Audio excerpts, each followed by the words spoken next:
Very good evening, friends. I hope I'm audible and visible. My screen is also visible. Babbar ji sir आप हैं? हाँ Audible है sir, आप screen भी visible है। Okay okay okay. हाँ जी 62 पार्टनर हो गए सर, ये क्या कहते हैं। अच्छा ठीक है। हाँ, हाँ जी तो वेरी गुड इवनिंग फ्रेंड्स। आज जो है ना कुछ और नई केस स्टडीज हैं CIRP और लिक्विडेशन पर। Actually we had invited CS Harish Taneja ji, लेकिन उनके किसी फ्रेंड की डेथ हो गई तो उनको वहाँ जाना पड़ गया क्रीमेशन में। तो उनका फ़ोन आया, मैं कहा कोई बात नहीं, कल कर लेंगे, उसको कोई इशू नहीं है। तो अब इसमें क्या है, जैसे पहला केस है Kiran Gupta versus State Bank of India and another. इसमें क्या हुआ कि CIRP चल रही थी प्रिंसिपल लेटर के अगेंस्ट में, और बैंक ने क्या किया, सरफेसिस शुरू कर दी अगेंस्ट द गारंटर। तो क्वेश्चन ये उठा कि भाई सेक्शन 14 में तो मॉरिटोरियम होता है, तो क्या पर्सनल गारंटर के अगेंस्ट में सरफेसी प्रोसीडिंग चल सकती है जब CIRP चल रही है? तो ठीक है, तो ये कहा गया, सुप्रीम कोर्ट का केस है, कहा गया चल सकती है। ठीक है, मैं जल्दी जल्दी से डिस्कस करूंगा। इंपॉर्टेंट चीज इसमें क्या है? इंपॉर्टेंट चीज ये है कि यहाँ पर फॉर्म 6 आप देखेंगे तो फॉर्म 6 में एक एनेक्सर है 6E, रोमन 6 और विद इन ब्रैकेट E। ये रूल्स एंड रेगुलेशंस में दिया हुआ 36(2) में। क्या कहा गया? इसमें इंफॉर्मेशन जाती है पर्सनल गारंटी की भी, that have been given in relation to the debts of the corporate debtor. तो सुप्रीम कोर्ट ने कहा कि भाई ये जो कॉर्पोरेट गारंटीज होती हैं इसको भी फैक्टर इन किया जाता है जब ये एप्लीकेशन होती है। तो वो ही guarantor he cannot escape the payment as the resolution plan which has been approved may well include provisions as to payments to be made by such guarantor। भाई रेजोल्यूशन एप्लीकेंट बोलेगा है भाई ऐसा है, 30 की तो इसने गारंटी दे रखी है, या 30 की तो प्रॉपर्टी इसकी है, 30 इससे ले लेना, 70 मैं दे दूंगा, ठीक है ना। तो वो फैक्टर इन कर सकता है। हाँ, तो उस केस में ये है कि भाई इसी रीजन से यहाँ पर फॉर्म के अंदर ये डिटेल दी गई है। ठीक है, बाकी कल हम डिस्कस इसको कर चुके हैं, तो इस तरह से भी कोई केस स्टडी आ सकती है। बाकी मैं शेयर कर दूंगा ये PPT, तो आप इसको पढ़ लीजिए। अगला केस है, इस केस में क्या हुआ कि रेजोल्यूशन प्लान जो है अप्रूव हो चुका है और एक क्लेमेंट आ जाता है 1111 दिन के बाद। ठीक है, तो उसका क्लेम रिजेक्ट हो जाता है। तो क्या क्वेश्चन ये उठा कि ये क्या रिजेक्शन ऑफ क्लेम करेक्ट है? तो उन्होंने कहा ठीक है भाई, इतने दिन बाद आप आ रहे हो, वैसे तो क्या रेजोल्यूशन प्लान अप्रूव होने के बाद कोई क्लेम एंटरटेन ही नहीं करते, ठीक है ना। तो रेजोल्यूशन प्लान इन्होंने कहा कि भाई अप्रूव हो चुका है, ठीक है ना। तो क्योंकि जो रेजोल्यूशन एप्लीकेंट है उसको पता होना चाहिए ना भाई मैंने देने कितने पैसे हैं, जितने क्लेम होते हैं उसके बेसिस पर ही वो प्राइस डिसाइड करता है, ठीक है ना। ये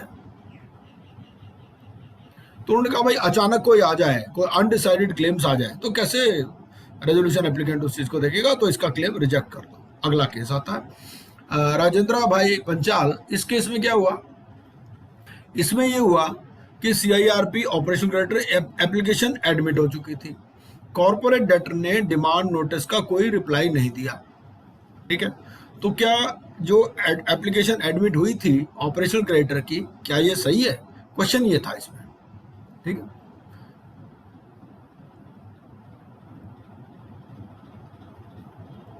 तो एक्चुअली क्या हुआ इसमें, ये ट्रिब्यूनल में जाकर के ये कुछ एडिशनल एविडेंस देने लगे कॉर्पोरेट डेटर, ठीक है।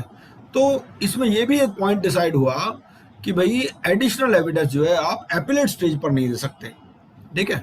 NCLT ने कुछ बेसिस पे डिसीजन लिया है, ठीक है ना। आपकी एप्लीकेशन एक्सेप्ट हुई है ऑपरेशनल क्रेडिटर की, तो अब कॉर्पोरेट डेटर अपील में है NCLT के सामने, अब वो कुछ एडिशनल एविडेंस देना चाहता है।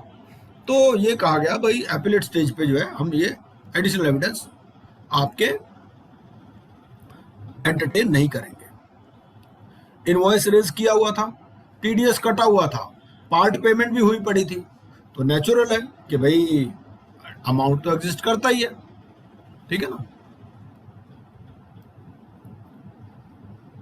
तो इसमें NCLT ने क्या कहा? भाई NCLT को देखना क्या है? NCLT को देखना है डेट प्रूव हो जाए और डिफॉल्ट हुआ है बस, और एप्लीकेशन कंप्लीट है तो कर लेगा एक्सेप्ट, ये है। अगला केस आता है उमेश सराफ, सस्पेंडेड डायरेक्टर। इस केस में क्या हुआ, इसमें जो है कुछ ईमेल्स का एक्सचेंज हुआ था पार्टीज के बीच में, ठीक है। ऑपरेशनल क्रेडिटर ने एनसीएलटी में एप्लीकेशन लगाई थी जो कि एडमिट हो गई थी, लेकिन ये जो एनसीएलटी ने जो ईमेल एक्सचेंज हुआ था पार्टीज के बीच में उसको ओवरलुक कर दिया था, ठीक है। तो इसमें क्वेश्चन ये उठता है कि भाई अगर कोई ईमेल एक्सचेंज हो रहा है जिसमें कि ऐसी बातें कही गई हैं कि भाई आपके गुड्स प्रॉपर नहीं है या ये वो है, तो उस केस में डिस्प्यूट एग्जिस्ट करता है, ठीक है ना। तो उन ईमेल की भी उतनी ही इंपॉर्टेंस है, कोई जरूरी नहीं कि सूट या आर्बिट्रेशन प्रोसीडिंग चल रही हो। तो अगर कोई सूट या आर्बिट्रेशन प्रोसीडिंग नहीं भी चल रही है, कोई ईमेल एक्सचेंज हो रही है जिसमें बता रहे हैं कि भाई आपके गुड्स डिफेक्टिव है ये वो, तो उस केस में भी वो मानना चाहिए कि डिस्प्यूट एग्जिस्ट करता है और एप्लीकेशन को रिजेक्ट करना चाहिए। एडजुडिकेटिंग अथॉरिटी ने किस ग्राउंड पे एक्सेप्ट की थी, उन्होंने कहा था कि भाई कॉर्पोरेट डेट ने कोई जो है ही did not raise any dispute by giving a suitable reply, ठीक है। लेकिन अब ये है कि भाई ईमेल जो एक्सचेंज हो रही है, ईमेल में तो एग्जिस्टेंस ऑफ डिस्प्यूट है prior to issuance of demand notice, ठीक है ना। तो अगर पहले से ही एग्जिस्ट करता है तो उस केस में जो है एप्लीकेशन आपकी एक्सेप्ट नहीं होनी चाहिए, ठीक है। इसमें ये एनसीएलटी ने देखा कि जो एपेलेंट या कॉर्पोरेट डेटर है, मैंने थोड़े थोड़े पॉइंट हाईलाइट कर दिए हैं कि appellant oblique corporate debtor continuously made complaints regarding non completion of work and deficiency in services, thereby loss cause to the appellant corporate debtor, ठीक है ना। तो प्री एग्जिस्ट करता है डिस्प्यूट, ठीक है। अगला केस देखते हैं, Saurabh Bharat Bhushan Jain versus Excel Tubes. इसमें क्या हुआ कि एनसीएलटी ने एडमिट कर ली petition rejecting the contention that there existed disputes, ठीक है। एनसीएलटी ने उस ऑर्डर को रिवर्स कर दिया। अब क्वेश्चन ये है कि whether NCLT is correct in reversing the admission. तो it was held it is NCLT is not right in reversing the admission, ठीक है। अगर डिस्प्यूट एग्जिस्ट करता है तो एप्लीकेशन रिजेक्ट होगी ही होगी।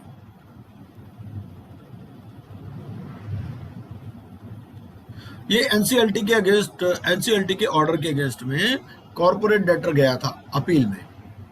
एनसीएलटी ने क्या किया था, एनसीएलटी ने जो कॉर्पोरेट डेटर की ये कंटेंशन रिजेक्ट कर दी थी कि हमारा डिस्प्यूट एग्जिस्ट करता है, ठीक है। ऑपरेशनल क्रेडिटर ने क्या कहा था, भाई देखो दोनों पार्टीज अलग अलग बातें कहेंगी। ऑपरेशनल क्रेडिटर नेचुरली कहेगा कोई डिस्प्यूट एग्जिस्ट नहीं करता, कॉर्पोरेट डेटर कहेगा डिस्प्यूट एग्जिस्ट करता है, ठीक है ना। तो यही पॉइंट होता है बेसिकली।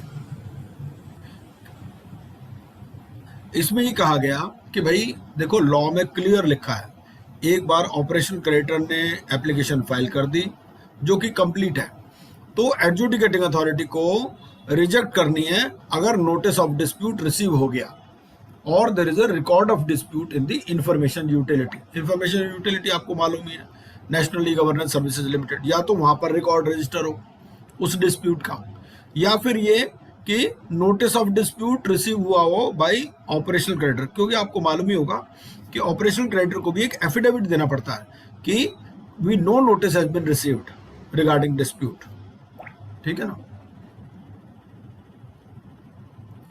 अब होता क्या है भाई, मान लो एनसीएलटी ने कोई एप्लीकेशन एडमिट कर ली, ठीक है, सारा प्रोसेस शुरू हो जाता है, आईआरपी अपॉइंट हो जाता है, मॉरिटोरियम डिक्लेयर हो जाता है, अकाउंट्स फ्रीज हो जाते हैं, ठीक है। अब तो क्या है कि भाई हाँ हो गई तो ठीक है, बारात चढ़नी शुरू हो गई, बाजे वाले भी आ गए, सब चीज आ गई, ठीक है। अब बाद में रिश्ता टूट गया, अब रिश्ता टूट गया तो बाजे वाले कहेंगे भाई हमें तो बुलाया है, हमने बाजे बजाए, हमें तो पैसे दो। तो कॉस्ट कौन बियर करेगा? तो कॉर्पोरेट डेटर ने क्या कहा कि भाई कॉर्पोरेट डेटर कंपनी की ये सीआईआरपी की कॉस्ट बियर कर लेगा, ठीक है, जितनी भी आईआरपी या आरपी की कॉस्ट हुई है, और वो बाद में ऑपरेशनल क्रेडिटर से रिकवर कर लेगा। ये है, तो ये भी पॉइंट इसमें पूछ सकता है कि भाई ये जो चीजें हो गई इसके पैसे कौन देगा अगर कोई ऑर्डर रिवर्स हो जाता तो, और बाकी जो प्रोसीडिंग होती है वो तो सारी वॉइड हो ही जाती है, आपको मालूम ही है, ठीक है ना। एक अलग केस है सगुफा अहमद वर्सेस, ये कुछ नए केसेस ढूंढे आज ही, सगुफा अहमद वर्सेस, अब और कुछ और भी आएंगे, क्योंकि क्या है देखो केस स्टडीज आनी है 20 नंबर की। 20 नंबर एक बहुत इंपॉर्टेंट चीज है और इसमें बहुत डीप अंडरस्टैंडिंग चाहिए, इसीलिए हम ज्यादा टाइम लगा रहे हैं सीआईआरपी और लिक्विडेशन पे, क्योंकि एक बार कॉन्सेप्ट्स क्लियर हो जाएगी फिर कोई दिक्कत नहीं आने वाली आपको। और इसमें एक इम्पॉर्टेंट चीज ये है कि आपको केस लॉ का नाम याद करने की जरूरत नहीं है, आपको फैक्ट्स याद करने हैं बस। और वो क्या करेगा, इन फैक्ट्स को जोड़ देगा, 3-4 केस के फैक्ट्स जोड़ करके और बना देगा। कुछ लोग क्या गलती कर रहे हैं, वो सोच रहे हैं जो 60 केस लॉज है उनमें से ही आएगी, ऐसा कुछ नहीं है। जो 60 केस लॉज हैं वो तो अलग से पढ़ने ही पढ़ने हैं आपको 10 नंबर के, वरना उसको 10 नंबर क्यों देता हूँ अलग से। उनके अलावा भी आ सकती है, उसमें से भी आ सकती है, मैं ये नहीं कह रहा उसमें से नहीं आ सकती, लेकिन उसके अलावा भी आ सकती है, कहीं से भी पूछ सकता हूँ। इसमें क्या हुआ कि डिले हो गया इन फाइलिंग अपील, ठीक है। ये भी इंटरेस्टिंग केस है, आपको मालूम ही है कि ये कोविड हो गया था, ठीक है ना। कोविड वाला आने के बाद में सुप्रीम कोर्ट ने क्या कहा था, सुप्रीम कोर्ट ने एक ऑर्डर दिया था कि भाई, इनका ऑर्डर था 23/3 का। सुप्रीम कोर्ट ने ऑर्डर में क्या कहा था, सुप्रीम कोर्ट ने कहा था कि भाई जो भी पिटिशंस फाइल नहीं हो पा रही, जो एप्लीकेशंस फाइल नहीं हो पा रही, अपील्स फाइल नहीं हो पा रही, ठीक है ना, तो उसमें हम जो है पीरियड ऑफ लिमिटेशन को एक्सटेंड करते हैं, ठीक है। बब्बर जी देखते रहेगा, अगर किसी को कोई क्वेश्चन हो इंपॉर्टेंट हो तो ले सकते हैं बीच में, अदरवाइज लास्ट में लेंगे, ठीक है। तो अब इसमें हुआ क्या कि एपेलेंट को सर्टिफाइड कॉपी मिल गई थी 19/12/2019 को। एक मिनट मुझे,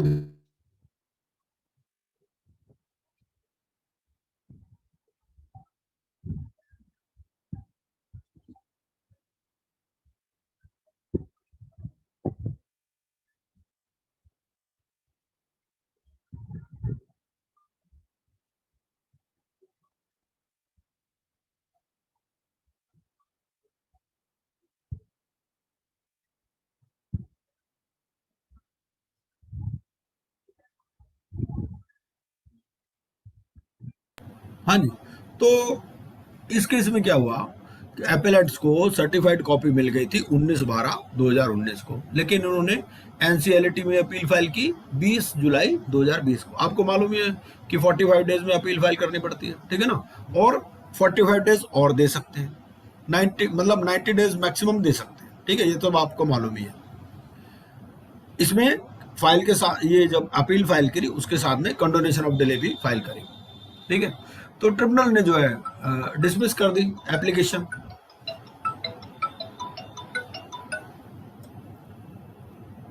हेलो, हाँ जी राजीव जी।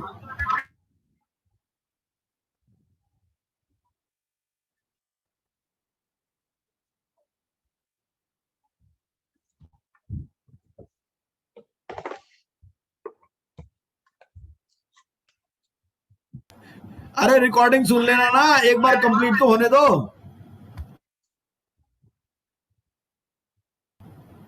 हेलो, चलो कोई बात नहीं, कुछ रिक्वेस्ट आ रही है कि 2-3 केसेस दोबारा रिपीट कर दो, मैं कर देता हूँ, कोई बात नहीं, पहले ये वाला कंप्लीट होने देते हैं। तो इस केस में क्या हुआ, इस केस में हुआ ये था, राजीव जी मैं दोबारा कर दूंगा, पर पहले इस वाला ये वाला कंप्लीट होने देते हैं। इसमें हुआ क्या था भाई, एनसीएलटी का ऑर्डर आ गया, एनसीएलटी के ऑर्डर के अगेंस्ट में एनसीएलटी के बाद अपील होती है, आपको मालूम ही है, 45 दिन का टाइम होता है, 45 दिन और दे सकते हैं, ठीक है। इसने क्या करा, 90 दिन के बाद भी अपील फाइल करी, दिसंबर की अपील फाइल करी जुलाई में अगले साल, ठीक है। और एपेलेंट ट्रिब्यूनल ने डिसमिस कर दिया application for condonation of delay. वो कहा भाई ट्रिब्यूनल के पास पावर ही नहीं है, हमारे पास तो 45 दिन की पावर है जो लॉ में लिखी है, ठीक है ना। अब ये पहुंच गए सुप्रीम कोर्ट में। अब सुप्रीम कोर्ट में इन्होंने क्या कहा, सुप्रीम कोर्ट ने कहा कि भाई ऐसा है कि मिलॉर्ड आप ही का ऑर्डर है 23 मार्च का कि भाई लिमिटेशन पीरियड एक्सटेंड हो जाएगा, ठीक है ना। लेकिन अब सुप्रीम कोर्ट ने देखा कि भाई देखो ऐसे है, ये तो इससे पहले ही 90 दिन के पूरे हो रहे थे, 24, एक इंपॉर्टेंट जजमेंट है, 24/3/2020 से पहले ही इनके तो 90 दिन पूरे हो रहे थे, इनके 90 दिन पूरे हो रहे थे 18/3 को। तो ये कोविड वाले उसके का कहाँ से ये इस चीज में ला रहे हैं बेकार में, इसकी कोई जरूरत नहीं है, ठीक है ना।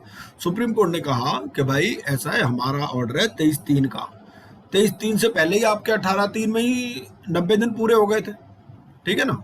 तो आपको इस चीज का बेनिफिट नहीं दिया जा सकता, तो ये एक इंपॉर्टेंट चीज है। तो उन्होंने कहा कि भाई हमने पीरियड ऑफ लिमिटेशन एक्सटेंड किया है, ये नहीं पीरियड एक्सटेंड किया डिले कितना कंडोन हो सकता है, ठीक है ना। डिले कंडोनेशन की पावर तो 45 दिन की है, 45 ओरिजिनल, 45 कंडोनेशन, ठीक है, ये है। तो इससे पहले वाला केस एक बार दोबारा देख लेते हैं। ये जो केस है, इस केस में क्या हुआ था? इस केस में ये था कि एनसीएलटी ने पिटीशन एडमिट कर ली थी, ठीक है, rejecting the contention that there existed dispute. दो पार्टीज होती है, देखो, एक होता है ऑपरेशनल क्रेडिटर, एक होता है कॉर्पोरेट डेटर। कॉर्पोरेट डेटर हमेशा बोलेगा डिस्प्यूट है, ऑपरेशनल क्रेडिटर बोलेगा डिस्प्यूट नहीं है, ठीक है। तो इस केस में एनसीएलटी ने एडमिट कर ली सेक्शन 9 की पिटीशन। इसका क्या मतलब कि उसने माना कि कोई डिस्प्यूट नहीं है, एनसीएलटी ने इसको रिवर्स कर दिया, ठीक है। अब क्वेश्चन ये है कि क्या एनसीएलटी करेक्ट है इन रिवर्सिंग द एडमिशन? तो ये माना गया कि भाई एनसीएलटी इज नॉट करेक्ट, ठीक है। ये इसने जो रिवर्स कर दिया judgment, he is not correct. Point कहाँ आ रहा है? पॉइंट ये आ रहा है, वो कहते हैं लॉ देखो भाई, लॉ में क्या लिखा है। लॉ में लिखा है ऑपरेशनल क्रेडिटर ने एप्लीकेशन फाइल कर दी, पहले तो देखो एप्लीकेशन कंप्लीट है कि नहीं, ठीक है, और adjudicating authority must reject the application if notice of dispute has been received by the operational creditor, ठीक है, और there is a record of dispute in the information utility। भाई ऑपरेशन क्रेडिटर को आजकल एक एफिडेविट भी फाइल करना पड़ता है कि no notice of dispute has been received, ठीक है। उनका आपको यही पॉइंट देखने हैं, ठीक है ना। और ये जो नोटिस है, इसमें क्या होना चाहिए? एग्जिस्टेंस ऑफ डिस्प्यूट होना चाहिए। अब हो क्या रहा है कि एनसीएलटी ने आपकी एप्लीकेशन एडमिट कर ली है। एनसीएलटी ने जब ये यहाँ सुप्रीम कोर्ट में चल रहा है मामला, ठीक है ना, तो सुप्रीम कोर्ट में क्या हो रहा है? अपील अलाउ हो रही है, तो मतलब एप्लीकेशन एडमिट हो रही है दोबारा। एनसीएलटी ने एडमिट की, एनसीएलटी ने रिवर्स करी, सुप्रीम कोर्ट ने दोबारा अलाउ कर दी, ठीक है।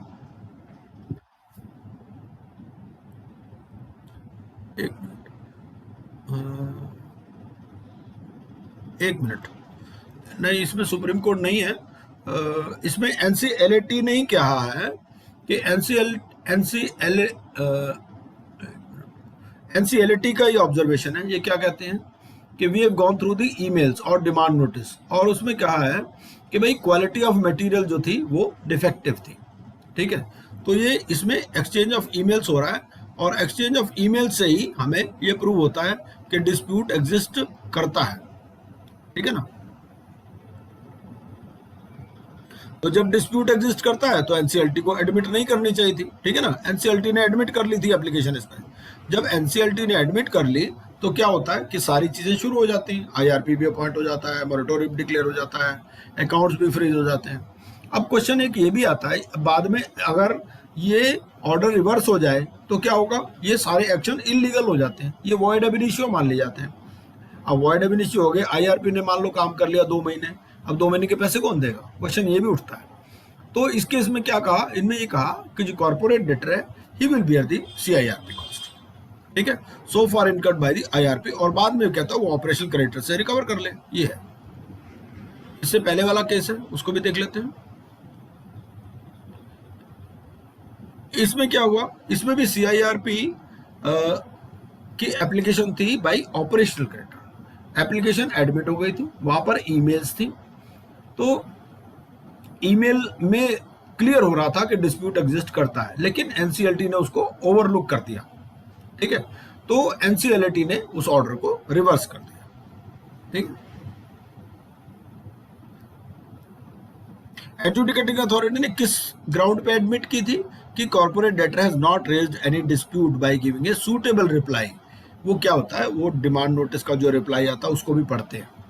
तो उन्होंने कहा भाई इसमें कोई प्रॉपर रिप्लाई तो है नहीं, लेकिन जो कॉरेस्पॉन्डेंस है, कॉरेस्पॉन्डेंस में दिखता है कि भाई एग्जिस्टेंस ऑफ डिस्प्यूट है। कंटिन्यूअसली कंप्लेंट कर रहा है regarding non completion of work, deficiency in service, ठीक है ना। तो इसलिए डिस्प्यूट तो एग्जिस्ट करता है, ठीक। आगे देखते हैं। एक आध केस कोई रह भी गया तो बाद में कर लेंगे। देखो पॉइंट क्या है, हमें कोई केस वाइज इतना डिस्कशन का पॉइंट नहीं है। मेन बात यह है कि हमें डिफरेंट सिचुएशंस पता चल जाए, है ना। अब ये जो है SREI इक्विपमेंट, इस केस में क्या हुआ कि एनसीएलटी ने एडमिट कर ली थी पिटीशन, एनसीएलटी ने रिवर्स कर दिया order by miss reading the documents. ये चला गया मामला सुप्रीम कोर्ट में, तो कहा गया कि भाई एडमिशन ऑफ पिटीशन करेक्ट है क्या? यस, इट इज करेक्ट, ठीक है। एनसीएलटी वाला ऑर्डर अपहोल्ड करेगा। कई बार क्या होता है एनसीएलटी सही होता है, एनसीएलटी उसको रिवर्स कर देता है, बाद में सुप्रीम कोर्ट फिर एनसीएलटी की बात मान लेता। तो इसमें भी ऐसा ही था।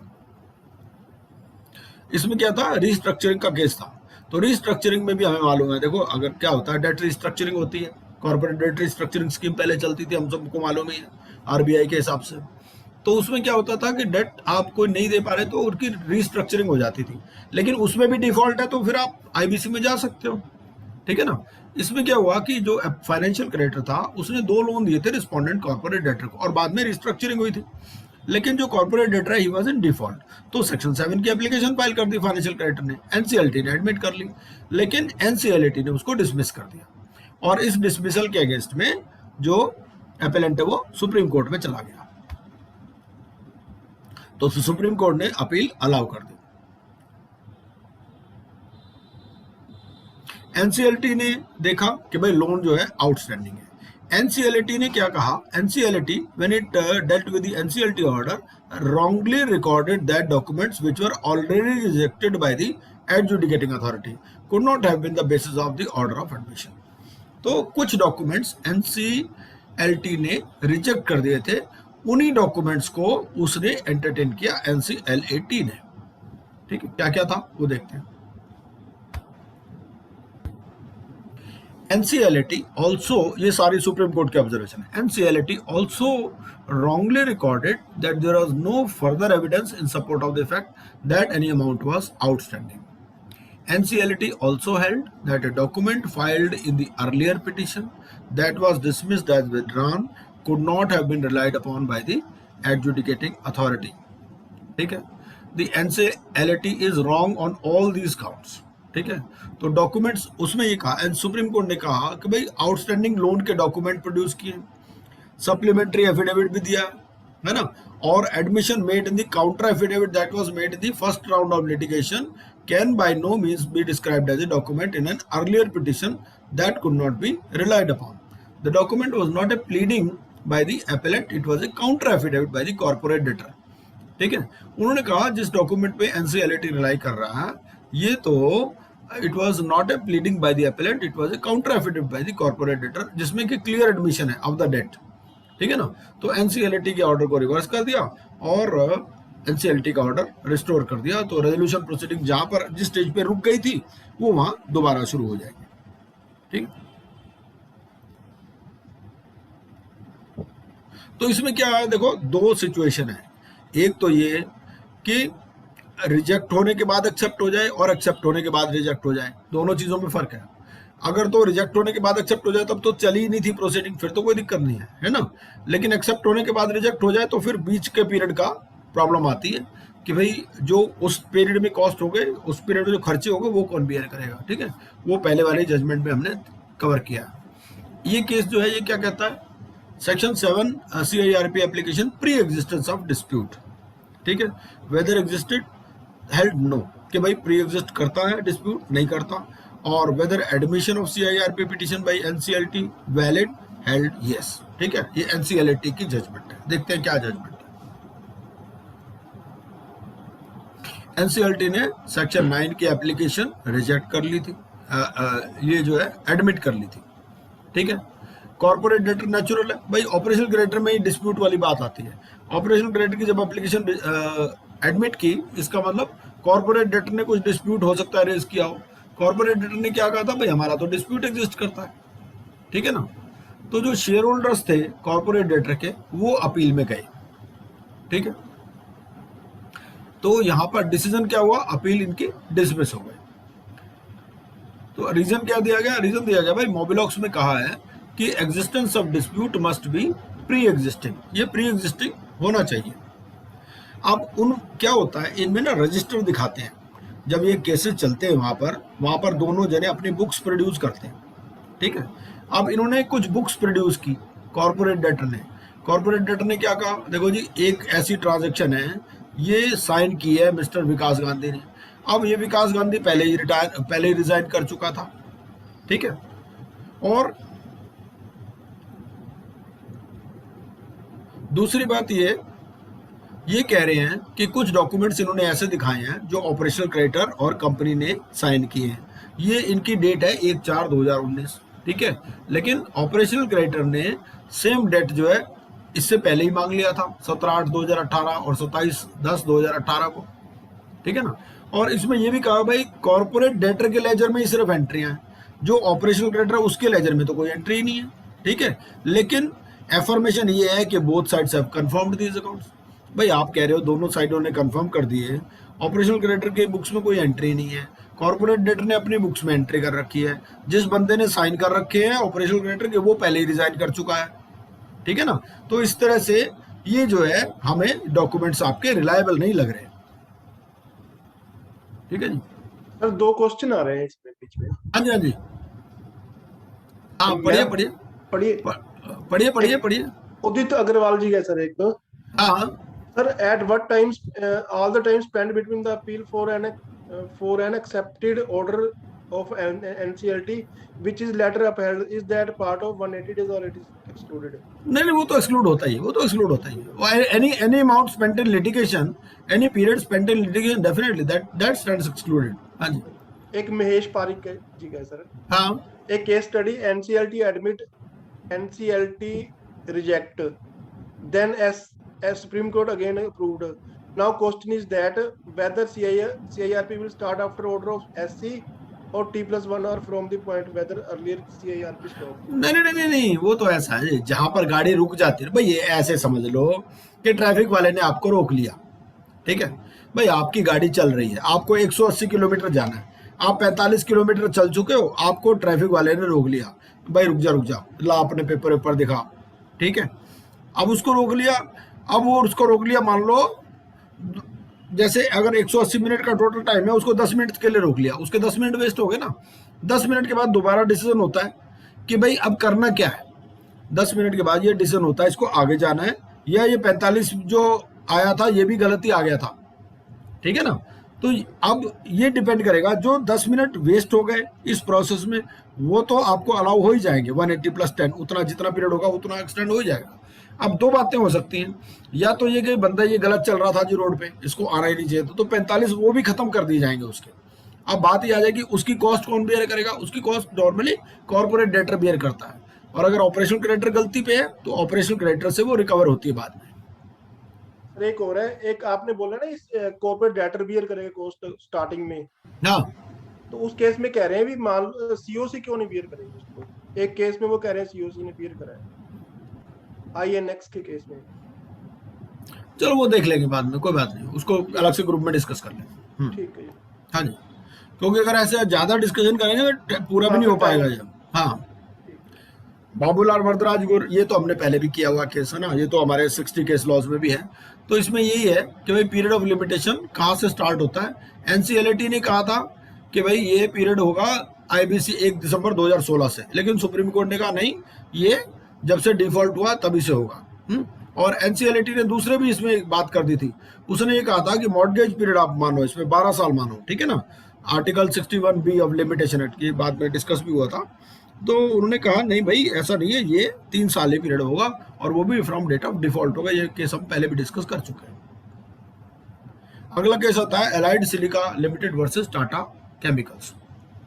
इसमें क्या है, देखो जी ऐसे, ये तो केस स्टडीज तो बहुत हैं, तो उस हिसाब से आपके पास तकरीबन 100 के करीब केस स्टडी हो जाएंगी। अब इन 100 केस स्टडीज को आप ध्यान से पढ़ो और करते रहो। कुछ क्वेश्चन बाद में पूछना हो तो पूछ लेना, अदरवाइज क्या होता है एक बंदा क्वेश्चन पूछता है, बाकी सबका भी टाइम वो हो जाता है। हाँ, और एक बात और भी है, फिर वो आगे प्रोग्रेस भी नहीं हो पाती भाई, वरना तो ये 1 साल चल जाएगा आपका डिस्कशन, इसे 1 महीने में खत्म भी करना है कोर्स को, वरना 1 महीने में भी नहीं खत्म होने का। ये allied silica limited versus Tata chemicals, इसमें क्या हुआ, इसमें ये है कि सेक्शन 9 का केस था, सेल ऑफ बिजनेस का केस है, ठीक है ना। तो बिजनेस ट्रांसफर एग्रीमेंट साइन हुआ है और कंडीशंस देते हैं कुछ, precedent for closing and making payment, तो नॉन पेमेंट हो गई of latter part of consideration by respondent document showed existence of dispute, ठीक है, and whether the rejection of application is correct held yes. देखते हैं क्या केस है, section 9 का केस है।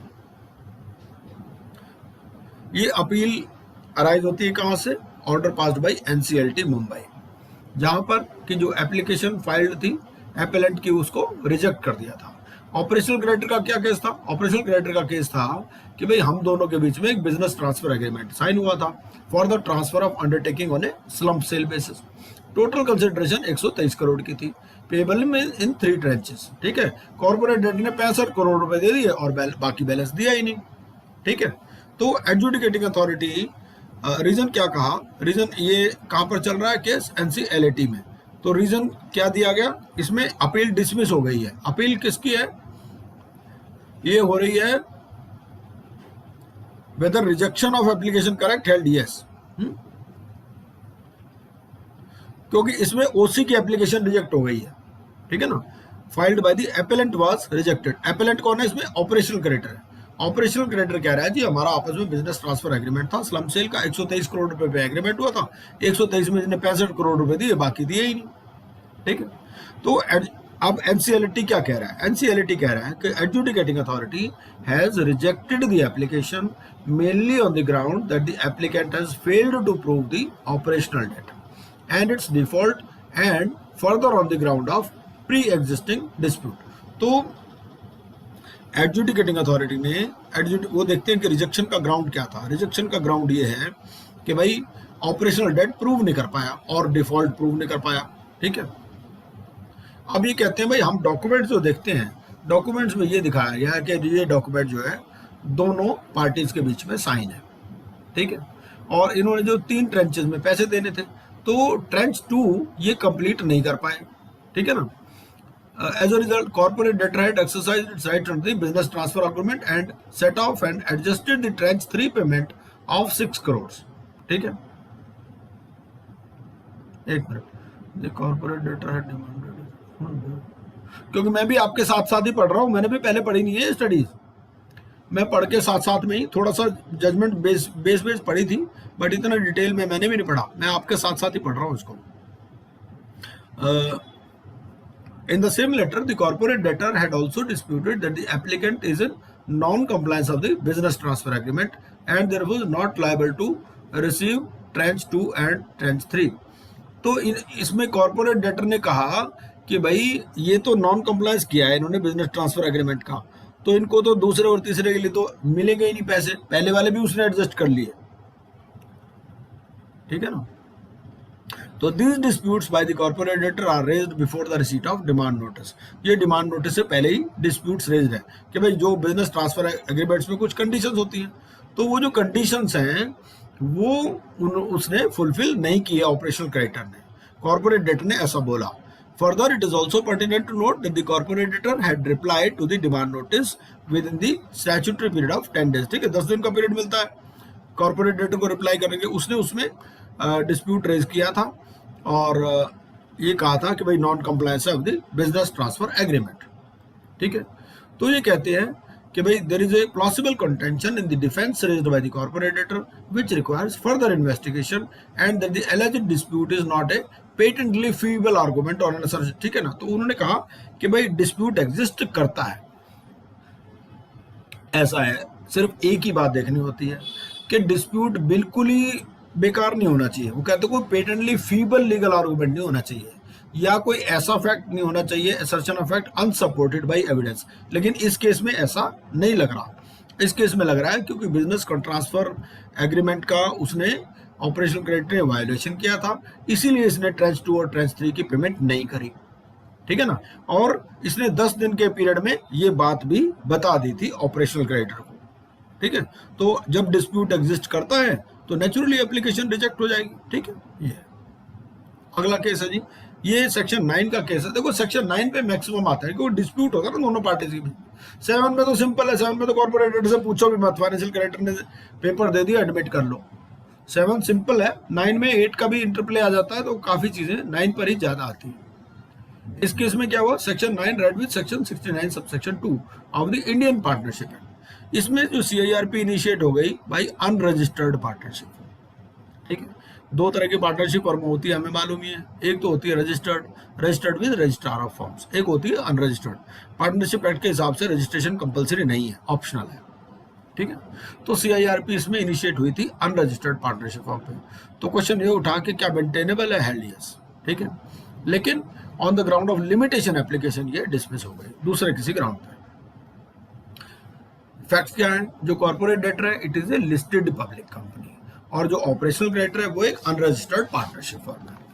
अब ऑपरेशनल क्रेडिटर का क्या कहना है? ऑपरेशनल क्रेडिटर का ये कहना है कि जी मैंने इनको माल सप्लाई किया था, मेरा ये 81 करोड़ का टोटल आउटस्टैंडिंग है, ठीक है, 81 लाख का, और कॉर्पोरेट डायरेक्टर ने मुझे 73 लाख रुपए दिए हैं, मेरा 7 लाख रुपए बाकी है, 1 लाख रुपए पे अट्रैक्ट हो जाता है ना। और present petition was filed on 25/9/2008, यहाँ पर फंस गया ये। इसका बैलेंस कितना है? 23/6/2015 को, तो 23/6/2015 से आप 3 साल गिनोगे, ठीक है ना, तो 22/6/2018 में खत्म हो जाएंगे। ये पिटिशन फाइल हो रही है 25/9/2018 को, 3 साल बाद फाइल हो रही है ना। On the ground that the corporate director failed to make payment of a sum of rupees इतना, ठीक है। तो इन्होंने कहा कि भाई हमने आर्गुमेंट सुने हैं और corporate director has stated that the claim of the operational creditor is not valid, ठीक है।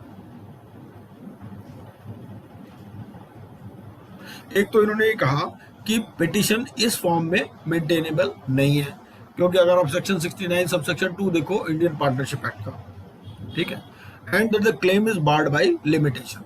जहां तक 69(2) की हम बात करते हैं, 69(2) की बात ये कहते हैं कि भाई ये अप्लाई होंगे only to a suit and not to a proceeding, ठीक है। ये सिर्फ सूट के केस में अप्लाई होगा, प्रोसीडिंग में अप्लाई नहीं होता। ये एक इंपॉर्टेंट एस्पेक्ट है, क्योंकि हमारे पार्टनरशिप एक्ट भी हमारे सिलेबस में है, तो हमें यहाँ से एक इंपॉर्टेंट विजडम मिलती है कि जो प्रोविजंस ऑफ 69(2) हैं of Indian partnership act they would apply only to a suit and not to proceeding. और एप्लीकेशन जो फाइल्ड है under IPC, these are not suits but only proceedings. जो एप्लीकेशन फाइल हो रही है वो सूट नहीं है, वो प्रोसीडिंग है, ठीक है ना। एंड देयरफॉर वी होल्ड, इस पे क्वेश्चन भी पूछ सकता है, and therefore we hold that the bar in terms of section 69(2) of the Indian Partnership Act would not apply to application. Application file करने में कोई बार नहीं है, ठीक है। अब बात आ जाओ लिमिटेशन पीरियड की। लिमिटेशन पीरियड में भाई 3 साल है, थे ना। तो और सुप्रीम कोर्ट ने क्या कहा? सुप्रीम कोर्ट ने कहा कि भाई अगर 3 साल के बाद कोई डिफॉल्ट अगर होता है तो एप्लीकेशन जो है 137 आर्टिकल के हिसाब से बार हो जाएगी, ठीक है, जब तक कोई कंडोनेशन ऑफ डिले नहीं लाया जाए, ठीक है। Date of default 23/6/2015, filing of petition 25/9/2018, ठीक है ना। 3 साल से ऊपर रिजेक्टेड। 2 पॉइंट रेज किए गए, आ सकती है केस स्टडी, क्योंकि पार्टनरशिप एक्ट भी हमारे कोर्स में है, लिमिटेशन एक्ट भी हमारे कोर्स में है। It is a very important case study from exam point of view. अगला है जी रीजनल प्रोविडेंट कमिश्नर। ये मैं पीपीटी आपसे शेयर कर दूंगा, ये पीपीटी अभी तक शेयर नहीं है ग्रुप में, आज ही बनाई गई है। Regional provident fund commissioner versus TV Bala. कहते हैं आप कहाँ से पढ़ा रहे हो, केस तो है नहीं हमारे पास। तो क्या होता है, ये नई बनाते रहते हैं हम। Regional provident fund commissioner versus TV Balasubramanyam. इस केस में क्या हुआ? इसमें यह था कि सेक्शन 7 और 14 का केस है, creation of encumbrance over assets during moratorium, ठीक है। Attachment was made before initiation of CIRP. Attachment register होती है सीआईआरपी में। तो क्वेश्चन ये है कि whether cancellation of attachment is tenable, held no. देखते हैं क्या है। तो सेक्शन 7 और सेक्शन 14 की बात हो रही है, अटैचमेंट से रिलेटेड कुछ बात कर रहा है। एपेलेंट ने क्या किया? एपेलेंट ने प्रॉपर्टी अटैच कर दी है कॉर्पोरेट डेटर की अगेंस्ट दी पीएफ ड्यूज, और ये अटैचमेंट कब हो चुकी है? बिफोर इनिशिएशन ऑफ सीआईआरपी, ठीक है। लेकिन सब रजिस्ट्रार ने अटैचमेंट को रजिस्टर किया है ड्यूरिंग सीआईआरपी, ठीक है। आरपी ने एप्लीकेशन मूव की, रेजोल्यूशन प्रोफेशनल ने बिफोर एनसीएलटी कि भाई इस अटैचमेंट को कैंसिल किया जाए, क्योंकि ये तो मॉरिटोरियम की कंडीशंस के अगेंस्ट में है। मॉरिटोरियम क्या बोलता है? मॉरिटोरियम बोलता है भाई कोई भी नया सूट फाइल नहीं हो सकता और कोई पुराना कंटिन्यू नहीं कर सकता और एलिनिएट नहीं किए जा सकते कंपनी के एसेट्स, ठीक है ना। तो जब अटैचमेंट कर दोगे तो एलिनिएशन हो गया ना एसेट्स का। तो NCLT also cancelled the attachment. NCLT ने भी अटैचमेंट को कैंसिल कर दिया and the appellant approach the NCLT. Appellant पहुंच गया। जो अपेलेंट कौन है इसमें? अपेलेंट है ये पीएफ कमिश्नर होगा मेरे हिसाब से, हाँ पीएफ कमिश्नर है, ठीक है ना। तो ये पीएफ कमिश्नर है। पीएफ कमिश्नर ने प्रॉपर्टी अटैच कर दी है। रजिस्टर सब रजिस्ट्रार के पास रजिस्टर नहीं हुआ, वो सीआईआरपी के अंदर हुआ। आरपी ने एप्लीकेशन मूव कर दी एनसीएलटी को कि भाई ये अटैचमेंट रजिस्टर नहीं हो सकती, सेक्शन 14 लगा हुआ है। एनसीएलटी ने कैंसिल कर दिया अटैचमेंट। ये पीएफ कमिश्नर पहुंच गए एनसीएलटी में और it is stated by the respondent that the learned educated authority while passing the impugned order duly considered the immovable properties belonging to the corporate debtor which were attached under the legal custody of the recovery officer EPFO and only upon such confirmation proceeded and passed the impugned order. ठीक है, आगे चलते हैं. Sir एक question आ रहा है, CIRP is not applicable to partnership firm. हाँ? अरे नहीं भाई, कंपनी के अगेंस्ट में केस हो रहा है, पार्टनरशिप फर्म ने थोड़ी करा केस. एक देख लो ना ये केस है क्या. CIRP इनिशिएटेड बाई है, अगेंस्ट नहीं है. बाई तो कर ही सकते हो, तो इंडिविजुअल भी कर सकता है कंपनी के अगेंस्ट में. केस कंपनी के अगेंस्ट में ही हो रहा है, कर रही है पार्टनरशिप. ठीक है जी. एक सर और मिलिंद जी पूछ रहे हैं, ये केस ला 31 दिसंबर तक डिसाइड हो, वही आएंगे उसके बाद वाले भी? देखो जी ऐसे है, केस ला का तो नाम ही नहीं पूछना उसने. इस केस ला से मतलब क्या, ये तो हमें स्टोरी समझनी है इसकी. वो तो आज जो हुआ वो भी आ सकता है. देखो ऐसा है, जो 60 केस लॉस है, देखो दोनों को अलग अलग समझो आप. 60 जो है वो तो वही आएंगे 31 दिसंबर वाले. इसमें क्या, इसमें उसने कहानी बनानी है, वो मन से भी बना सकता है कुछ. वो तो 4 केस लॉ को जोड़ के बना सकता है, उसने केस लॉ का नाम थोड़ी देना है उसमें. ठीक है सर. तो अब ये जो हम PF कमिश्नर वाले पे थे, तो इसमें क्या हुआ कि रिस्पोंडेंट ने क्या कहा. रिस्पोंडेंट ने ये कहा कि जो लर्नेड एडजुडिकेटिंग अथॉरिटी है, क्योंकि एडजुडिकेटिंग NCLT ने क्या किया था, NCLT ने अटैचमेंट को रिजेक्ट कर दिया था. ठीक है, तो इसने कहा बंदे ने, कंपनी ने, कि भाई जब NCLT ने ऑर्डर पास किया, वो उन्होंने कंसिडर कर लिया था कि immovable properties belonging to the corporate debtor which were attached under, उनको भी ये पता था कि भाई ये लीगल कस्टडी में है रिकवरी अफसर के. ठीक है ना. And only upon such information, भाई लीगल कस्टडी में थी तभी तो अटैचमेंट के लिए गए वो सब रजिस्ट्रार के पास. PF कमिश्नर ने प्रॉपर्टी अटैच कर दी, CIRP चल रही थी, CIRP में वो सब रजिस्ट्रार के पास पहुंच गए, जी हमारा चार्ज रजिस्टर करो इसके ऊपर. ठीक है, तो ये कंपनी कह रही है कि भाई NCLT ने जब ये ऑर्डर पास किया, जब ये अटैचमेंट रिजेक्ट करी, उनको पता था कि ये कस्टडी में है. ठीक है, तो डिसीजन क्या हुआ, इसमें अलाउ कर दिया. क्या अलाउ कर दिया, creation whether cancellation of attachment tenable held no. ठीक है, जो कैंसिलेशन ऑफ अटैचमेंट है वो टेनेबल नहीं है. Learned Educating Authority has allowed the application of the RP on the pretext that during moratorium, no encumbrance or charge can be created over the property by any authority. ठीक है, इन्होंने कहा कि भाई एडजुडिकेटिंग अथॉरिटी ने application allow की है RP की कि भाई मॉरेटोरियम में कोई इनकम्बरेंस या चार्ज क्रिएट नहीं किया जा सकता. ठीक है ना, even for the dues which are payable by the corporate debtor. Adjudicating authority has further observed कि जो प्रोविजंस ऑफ सेक्शन 238 है ये ओवरराइडिंग इफेक्ट है. ठीक है ना.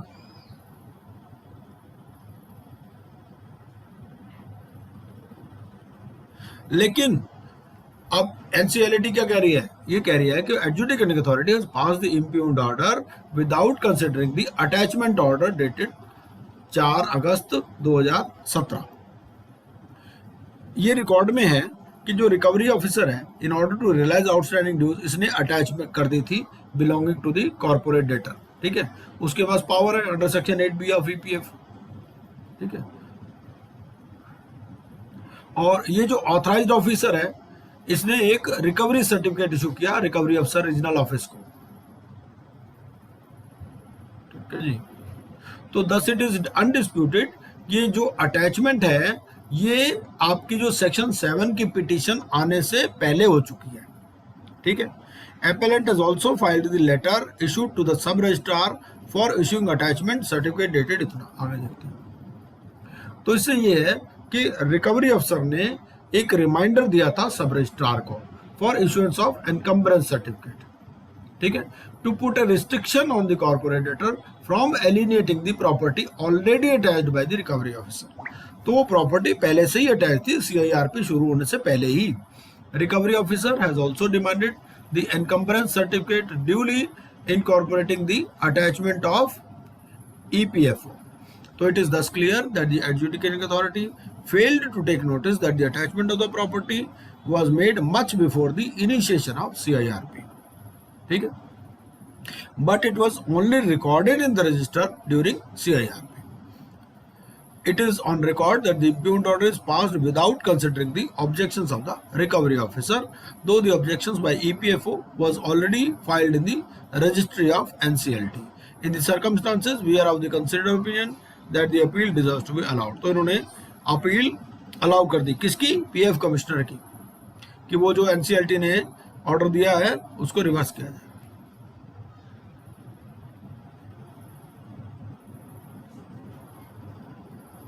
इस केस को थोड़ा और डिस्कस करेंगे, ठीक है ना, इसको ग्रुप में डिस्कस करेंगे, क्योंकि अभी तक हम क्या पढ़ रहे हैं, हमने तो यही पढ़ा है कि भाई ये क्या होता है. देखो NCLT में गया, अभी केस चला जाएगा सुप्रीम कोर्ट में, ठीक है ना, तो बहुत सारी चीजें होती है, देखते हैं इसको आगे. ये हरीश खुराना, क्योंकि देखो केस लॉ को हमें एज इट इज पढ़ना चाहिए, और बाद में ये है कि हम दूसरे केस लॉ से उसको कंपेयर कर सकते हैं, और जो सुप्रीम कोर्ट की वर्डिक्ट होती है ना वही फाइनल होती है. लेकिन इनसे क्या होता है, हमें ना विजडम जनरेट होती है और पता चलता है, डिफरेंट डिफरेंट पॉइंट्स पता चलते हैं. ये जितने भी केस स्टडी हम डिस्कस कर रहे हैं इसका पर्पज यही है कि हमें डिफरेंट पॉइंट्स हमारे दिमाग में आ जाए. देखो हमने कोड तो पढ़ लिया, ये मैं समझता हूँ कि हमने 59 सेक्शंस तक तो सबने पढ़ लिए हैं, ठीक है ना, CIRP और लिक्विडेशन तक बेसिक बातें आपको पता चल गई. लेकिन इनसे क्या होता है, इनसे ना दोबारा चीजें सिमेंटिक हो जाती है कि भाई हमारी अंडरस्टैंडिंग सही है नहीं है, क्या है. हरीश खुराना वाला केस इसमें क्या है, ये सेक्शन 42 और 59 का केस है. 59 में मालूम है क्या, वॉलंटरी लिक्विडेशन है, ठीक है. इसमें क्या हुआ कि बिलेटेड क्लेम जो था वो रिजेक्ट कर दिया विदाउट रीजन. तो NCLT ने directed the liquidator to consider the claim whether tenable held yes, ठीक है. तो एक तो देखो क्लेम जो रिजेक्शन होती है, एक तो होती है अप्रूवल आने के बाद, आपका रेजोल्यूशन प्लान अप्रूव हो गया, उसके बाद में कोई क्लेम आया उसको तो आप रिजेक्ट करोगे ही करोगे, ठीक है ना. भाई रेजोल्यूशन एप्लीकेंट ने उस हिसाब से पैसे दिए जितने क्लेम थे उसके पास, अब नए नए आते रहेंगे तो वो क्या जिम्मेदार थोड़ी है. लेकिन लिक्विडेशन में क्या है, लिक्विडेशन में दोबारा प्रोसेस शुरू हो जाता है, ठीक है ना. इस केस में क्या है, लिक्विडेटर एक एडजुडिकेटिंग अथॉरिटी की पोजीशन पे है. मान लो कोई लिक्विडेटर क्लेम रिजेक्ट कर देता है, ठीक है ना, तो लेकिन उसने विदाउट रीजन देना पड़ेगा क्यों रिजेक्ट किया, ठीक है ना. तो NCLT ने कहा उसको कि भाई दोबारा कंसिडर करो, तो NCLT ने कहा बिल्कुल सही कहा, इसको कंसिडर करना पड़ेगा. ये कंपनी है, ये थी वॉलंटरी लिक्विडेशन प्रोसेस. लिक्विडेटर ने किसी बंदे का क्लेम रिजेक्ट कर दिया कि भाई this was not part of the declaration of solvency, ठीक है.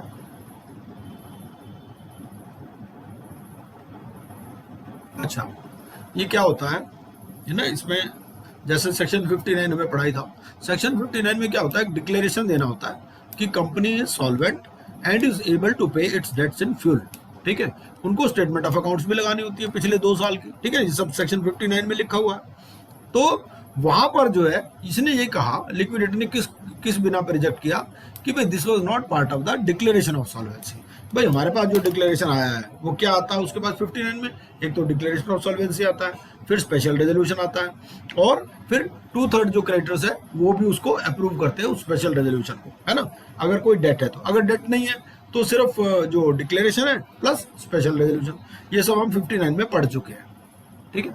इसमें लिक्विडेटर ने क्लेम रिजेक्ट कर दिया किस बिना पे, कि भाई it was not part of the declaration of insolvency. Appeal पर adjudicating authority directed the liquidator to admit the claim of the respondent. और NCLT के ऑर्डर के अगेंस्ट में, क्योंकि देखो जब ये क्लेम रिजेक्ट होता है तो अपील कहाँ होती है, NCLT में. किसी बंदे का क्लेम रिजेक्ट हो गया लिक्विडेशन में, वो कहाँ अपील करेगा, NCLT में करेगा, ठीक है. और NCLT ने नहीं माना तो फिर वो ऊपर जाएगा, ठीक है.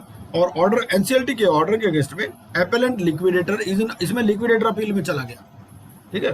क्योंकि NCLT ने क्या कहा था, NCLT ने कहा था इसका क्लेम एक्सेप्ट करो, तो लिक्विडेटर तो ऊपर चला गया. दोनों ही पार्टी कोई भी जा सकती है, इसमें लिक्विडेटर गया है अपील में, ठीक है.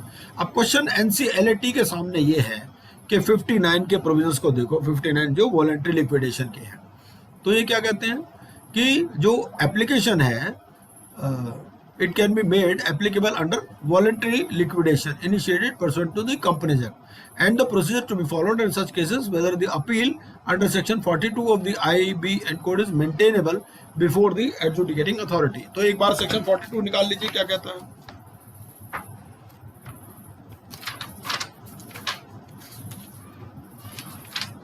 क्योंकि इतना याद तो रहता है ना. 42 कहता है जी appeal against the decision of the liquidator.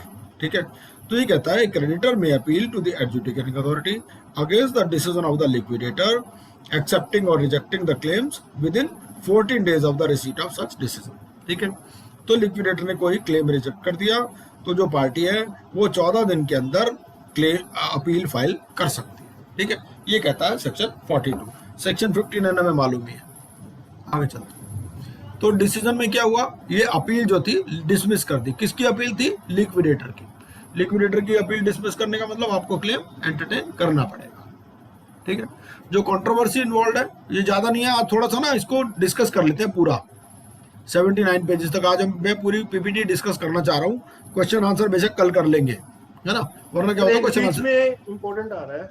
हाँ बोलिए सर, जैसे हमने पहले फिर सेक्शन 14 में डिस्कस करना नहीं, मॉनिटरिंग पीरियड एप्लीकेबल हो जाएगा. हाँ, तो इस केस में वो पीएफ कमिश्नर वाले में नहीं हो रहा, उन्होंने सुप्रीम कोर्ट का. हाँ, वही मैं कह रहा हूँ ना. देखो ऐसे है, ये सुप्रीम कोर्ट की जजमेंट नहीं है, एनसीएलटी की जजमेंट है. अभी के सुप्रीम कोर्ट में जाएगा, देखते हैं क्या होता है. सर वैसे भी वो तो 420 वाला नहीं बन रहा, जैसे उन्होंने 2 जगह कर दिया अपना प्रॉपर्टी पे. नहीं 2 जगह तो नहीं. देखो वो पता क्यों एनसीएलटी ने क्या कहा है, एनसीएलटी ने कहा कि भाई देखो ये अटैचमेंट पहले ही हो चुकी थी सीआईआरपी से, और इन्होंने तो सिर्फ जो पीएफ कमिश्नर है, पीएफ कमिश्नर ने सिर्फ रिमाइंडर दिया है सब रजिस्ट्रार को. वो पहले ही कार्रवाई कर चुके थे सारी रजिस्ट्री वगैरह की भी. हाँ, तो उसने ये कहा कि इसने सिर्फ रिमाइंडर दिया है कि इसके लिए कि मेरा रजिस्ट्री करो. बट सुप्रीम कोर्ट का ऑर्डर नहीं है तो चैलेंजेबल तो है ही. अब यहाँ पर क्वेश्चन ये है, क्वेश्चन इसमें ये है कि this question is very narrow and तो इसमें वॉलंटरी लिक्विडेशन जो है it is not been called in question. ठीक है, क्वेश्चन वॉलंटरी लिक्विडेशन का नहीं है. तो लेटर ऑफ रिजेक्शन जो है refer to has admittedly been passed after notifying of section 59 of the INB. It is nobody case winding up proceedings were pending before the Honorable High Court. ठीक है, तो खैर वो 59 के तो क्वेश्चन ही नहीं है. बात ये है, वो कहता है कि सेक्शन 2 क्या कहता है. सेक्शन 2 कहता है कि IB code will apply to any company incorporated under the companies act और any previous company law, special act, LLP etcetera. देखते हैं. And other specified corporate bodies as also individuals other than personal guarantors. It goes without saying under 238 तो question ये है, there being specific provision the I&B code dealing with admission or rejection of claim by the liquidator with mechanism provided for questioning the same in appeal before the adjudicating authority. तो ये जो है ये 59 पर भी लागू होते हैं प्रोविजंस, 442 वाले अपील वाले. ठीक है,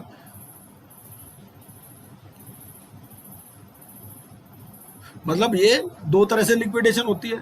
एक तो डिफॉल्ट वाली कंपनीज की होगी, है ना, जो डिफॉल्ट वाली वो तो सेक्शन 10 में जाएंगी, उनकी सीआईआरपी शुरू होगी. वॉलंटरी लिक्विडेशन 59 में जाएगी. तो वो तो दोनों के केस में ही हो सकता है ना आपका ये जो है अपील. ठीक है ना, क्लेम तो लिक्विडेटर तो दोनों केस में अपॉइंट होगा. तो क्वेश्चन इसमें एक पहला क्वेश्चन तो ये आ रहा है कि भाई स्पेसिफिक प्रोविजन है IB में डीलिंग और रिजेक्शन ऑफ क्लेम सेक्शन 42 में, तो ये दोनों पर ही एप्लीकेबल होगा, वॉलंटरी लिक्विडेशन पर भी लगेगा. ठीक है, we are of the considered opinion that the jurisdiction exercised by the adjudicating authority is vested in it and it cannot be termed improper. तो इसमें जुरिस्डिक्शन का भी क्वेश्चन उठा दिया कि भाई एनसीएलटी इस चीज को एंटरटेन कर सकती है या नहीं कर सकती. चलो, despite being of the view that the claim initially left out by the respondent number 1 was payable, liquidator proceeded to reject the same without any justifiable reason. तो लिक्विडेटर ने विदाउट एनी रीजनिंग इसको claim को reject कर दिया. इसने क्या liquidator ने क्या अपील लिया था कि जो आपका डिक्लेरेशन ऑफ सॉल्वेंसी है उसमें ये क्लेम की डिटेल नहीं है. ठीक है, Insofar as objection raised with regard to maintainability of this appeal is concerned, we notice that section 61, providing for remedy of appeal, specifically speaks of appeal by any person aggrieved by the order of the adjudicating authority under part 2 being maintainable before this appellate tribunal.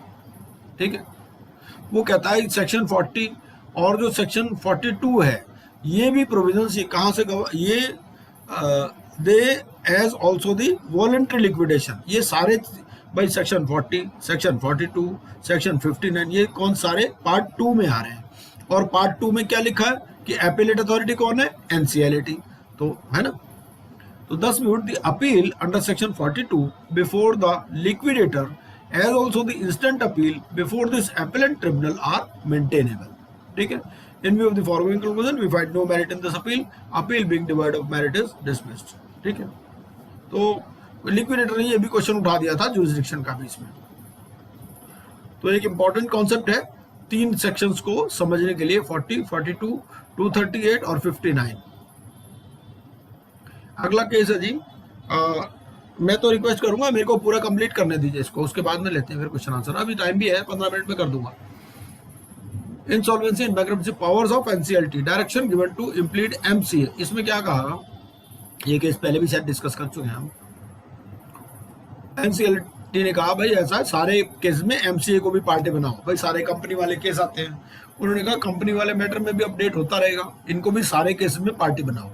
अब question ये थी कि whether such direction of NCLT to implead MCA in all petitions whether it is within the jurisdictional power of NCLT, ये NCLT की jurisdiction है। तो ये कहा गया कि नहीं, ऐसी कोई जुरिसडिक्शन नहीं है, एमसीए को सारे केसेस में पार्टी नहीं बनाया जा सकता। ठीक है, एनसीएलटी ने ऑर्डर पास किया था कि जितने भी आईबीसी के केसेस आ रहे हैं ना, सब में union of India MCA through the secretary इसको पार्टी बनाओ, ताकि ऑथेंटिक रिकॉर्ड रह जाए available by the officers of the MCA for proper appreciation. ठीक है ना, उन्होंने कहा सारी बेंचेस पर ये एप्लीकेबल होगा, एनसीएलटी न्यू दिल्ली ने कहा था। और registrar shall send a copy of this order to all NCLT benches. ठीक है ना, कि भाई डिप्टी रजिस्ट्रार ये इंश्योर करेगा कि प्रॉपर पार्टीज आर इम्प्लीटेड। ठीक है, तो एमसीए अपील में चला गया एपेलेट ट्रिब्यूनल पे, उसने कहा ये क्या है जी, ये सब में हमें पार्टी बनाओगे, तो ये एमसीए के अपील को अलाउ कर दिया। उन्होंने कहा भाई एमसीए को सब केस में पार्टी बनाने की जरूरत ही नहीं है। ठीक है ना,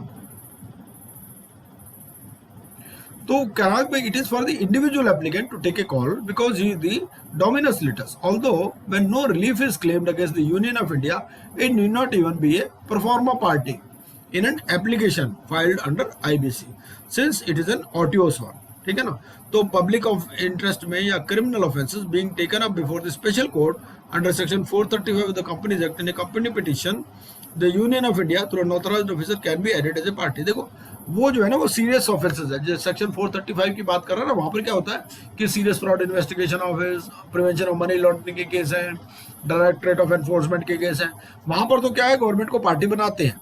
ठीक है ना, लेकिन यहाँ पर जो है ना इसमें कोई इनको पार्टी बनाने की जरूरत नहीं है। In case of miss joinder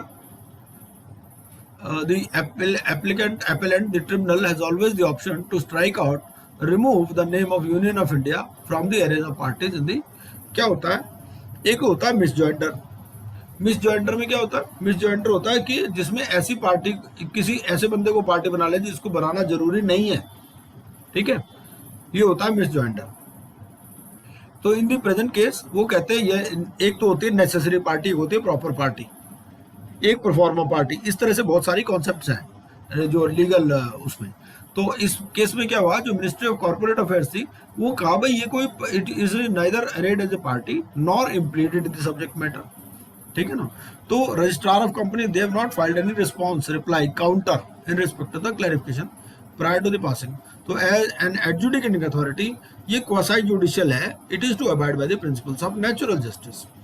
ठीक है ना, तो after providing a reasonable opportunity of being heard to the other side, tribunal can pass appropriate order. तो if an order is passed by the tribunal without affording an opportunity of hearing to the party, same is unsustainable at all. भाई दूसरी party ने इस पर कोई response ही नहीं file किया registrar of companies ने। ठीक है ना, दूसरी पार्टी को सुने बिना आपने ऑर्डर पास कर दिया कि सब केसेस में एमसीए को पार्टी बनाओ, तो दिस इज नॉट करेक्ट। ठीक है।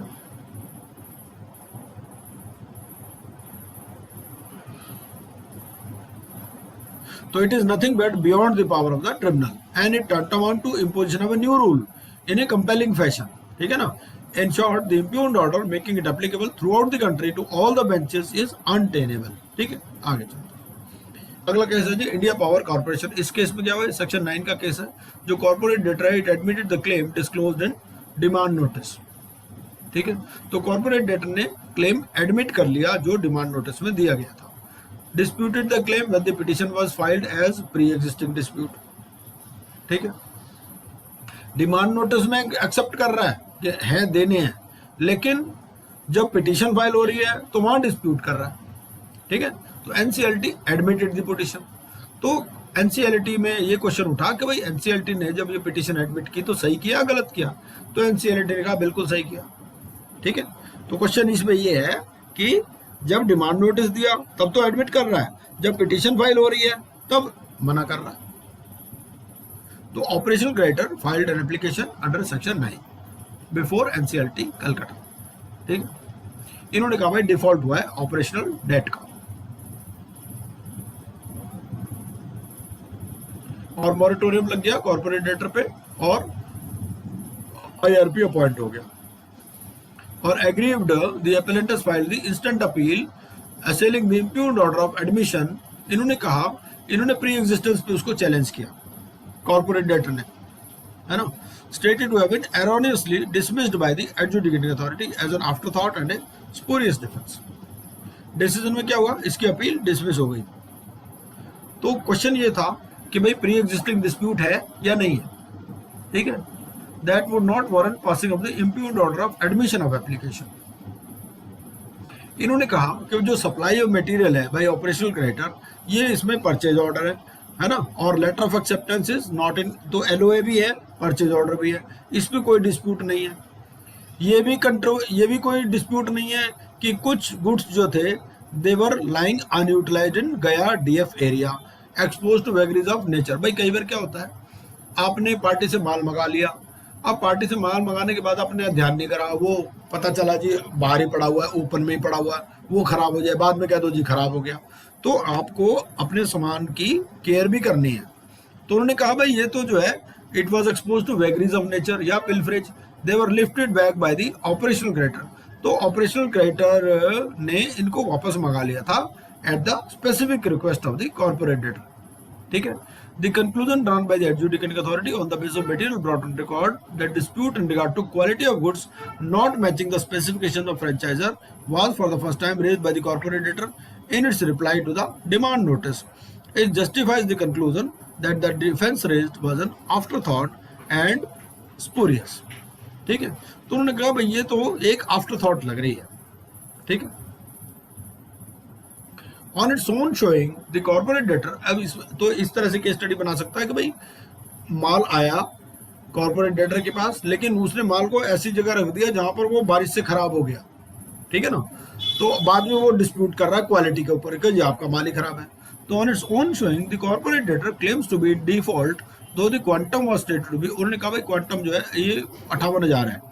ठीक है, देयरफॉर नॉट जस्टिफाइंग, कहा भाई ये जो है 1 लाख से कम है, which warrants triggering of CIRP। This plea no more holds good as the subsequent development during pendency of the CIRP unfolds।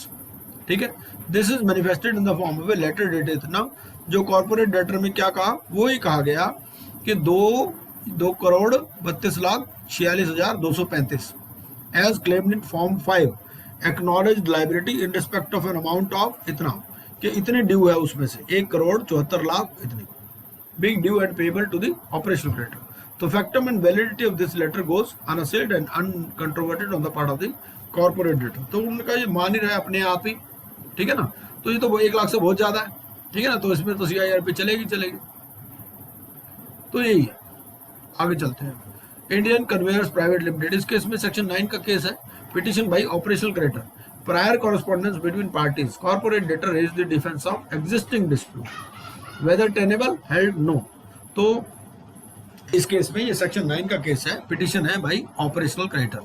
तो प्रायर कॉरेस्पॉन्डेंस बिटवीन पार्टीज, कुछ उनके बीच में कॉरेस्पॉन्डेंस चल रही है, प्रायर कॉरेस्पॉन्डेंस ऑपरेशनल क्रेडिटर और कॉर्पोरेट डेटर के बीच में, ठीक है।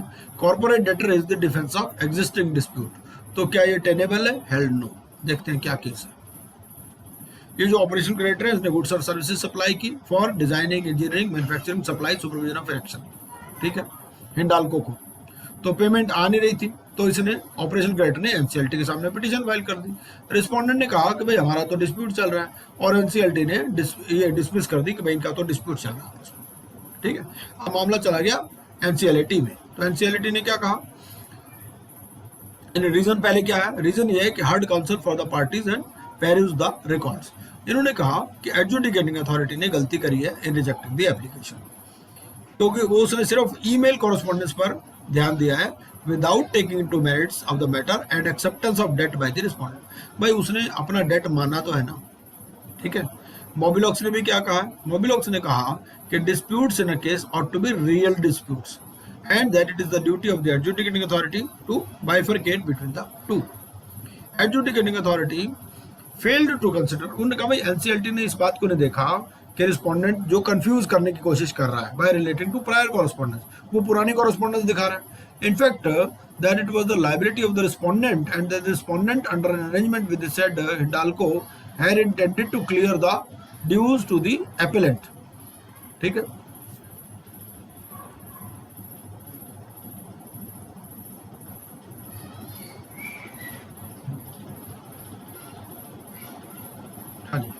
The said arrangement was seemed to be made to run away from the obligation to pay the debt by the respondent, as Hindalco could not hold respondent's payment contractually. ठीक है, तो also Hindalco can pay directly to the appellant subject to confirmation from the respondent. However, there is no such confirmation from the respondent. ठीक है, कई बार क्या होता है third parties को एंगेज कर देते हैं। भाई वो थर्ड पार्टी जब साइन कर देगी या वेरीफाई कर देगी तब पेमेंट करेंगे।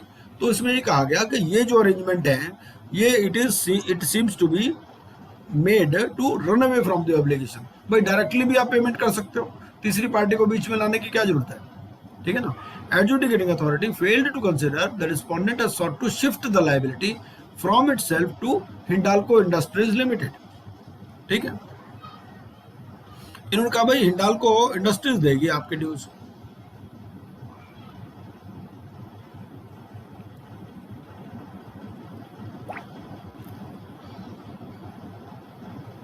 To make payment to the appellant with a view to deny the appellant of its legitimate dues. Defense raised by the respondent is not genuine and afterthought, merely to evade making payments.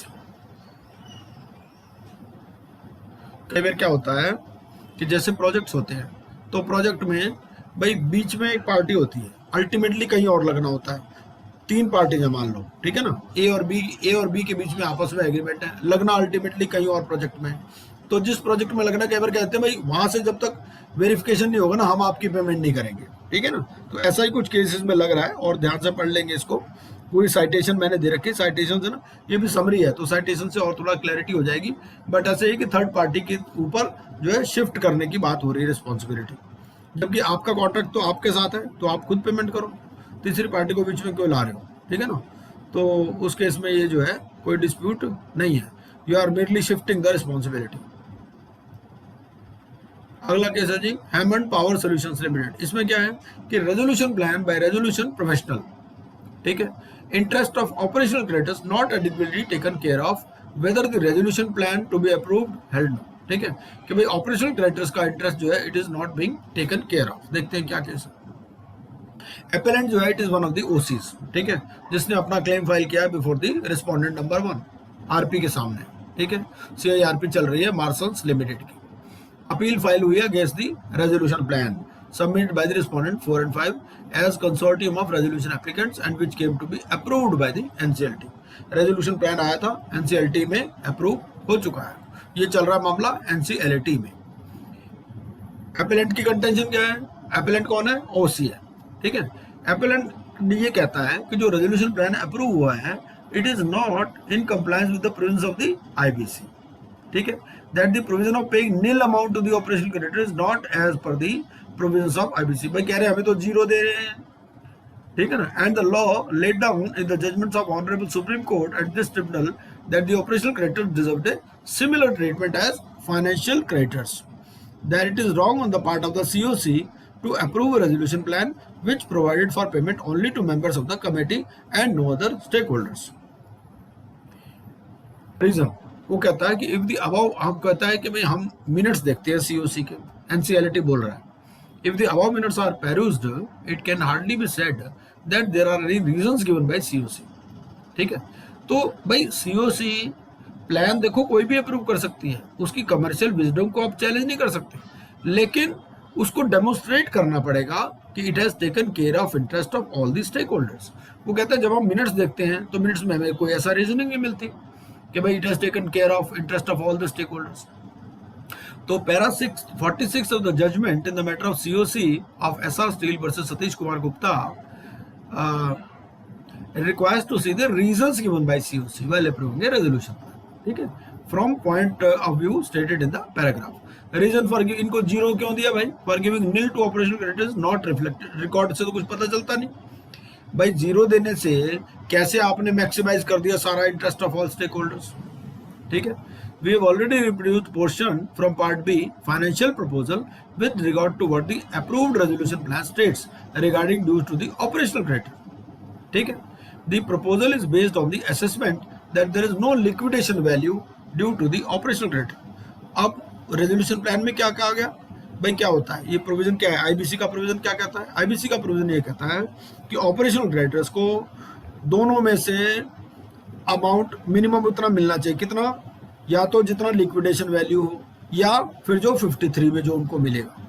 ठीक है, liquidation value कैसे assess होती है? Liquidation value जब IRP appoint होता है वो 7 दिन के अंदर मैक्सिमम 47 डेज में, वो टाइमलाइन चार्ट में हमने दिया हुआ है कि वहां से वो जो है अप्रूव्ड वैल्यू से 2 वैल्यू निकलवाता है, एक निकलवाता है फेयर वैल्यू और एक निकलवाता है लिक्विडेशन वैल्यू। ठीक है, लिक्विडेशन के टाइम पे चाहे तो दोबारा करा ले वैल्यूशन, नहीं कराए तो पुराना भी चला सकता है। तो इसमें रेजोल्यूशन एप्लीकेंट ने क्या कहा भाई? लिक्विडेशन वैल्यू में तो इनके लिए कोई जीरो अमाउंट है, वो लिक्विडेशन वैल्यू है ही नहीं, है ना ऑपरेशन क्रेडिटर, तो मैंने भी इनको जीरो दे दिया। Although it is not stated, but there is reason to doubt that the resolution applicants were aware of the liquidation। liquidation value भी एक सीक्रेट चीज है, आपको रेजोल्यूशन एप्लीकेंट को वो चीज नहीं बतानी, क्योंकि क्या होता है वरना वो क्या करते हैं, अगर आप भाई लिक्विडेशन वैल्यू COC को वो मेंबर्स को भी नहीं बताते, बाद में बताते हैं जब रेजोल्यूशन प्लान अप्रूव हो जाता है या खुल जाते हैं सारे, वो इसलिए क्योंकि क्या होता है वरना वो कोट कर देगा उसके हिसाब से, वही वो देख लेगा लिक्विडेशन वैल्यू 2 करोड़ है, अगला 2 करोड़ से ज्यादा क्यों देगा, ऐसे हो सकता है वो 10 करोड़ दे दे। तो इसमें ये कह रहा है कि हमने पेपर देखे हैं तो हमें डाउट हो रहा है कि रेजोल्यूशन एप्लीकेंट को लिक्विडेशन वैल्यू का पता चल गया था, इनको पता चल गया था कि लिक्विडेशन वैल्यू भी ऑपरेशनल क्रेडिटर को जीरो दे रहा है तो हमने भी जीरो दे दिया। There is no dispute that so many of the operational creditors have been left high and dry. ठीक है, giving them nil amount, which Honorable Supreme Court has observed that giving nil to operational creditor would certainly not balance the interest of all stakeholders। तो nil से तो maximize नहीं हो रही ना, if it becomes impossible to continue running its business as a going concern। तो उन्होंने कहा कि भाई ये जो रेजोल्यूशन प्लान एक्सेप्ट हुआ ना, ये NCLT ने सही ऑर्डर एक्सेप्ट नहीं करा। Resolution plan does not appear to have taken care of interest of all the stakeholders including OCs and decision of COC वो भी it does not reflect that it is taken into account that the corporate debtor needs to be kept as a going concern and there is need to maximize the value of the assets and that the interest of all the stakeholders including OCs has to be taken care of।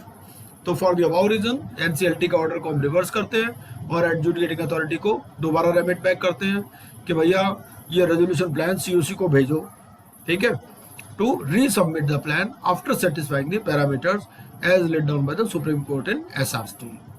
ठीक है, adjudicating authority may give specific time period to the resolution professional to place matter before COC for resubmitting the resolution plan after satisfying the parameters laid down by the Supreme Court। ठीक है, further incidental orders may also be passed on resubmission of the resolution plan।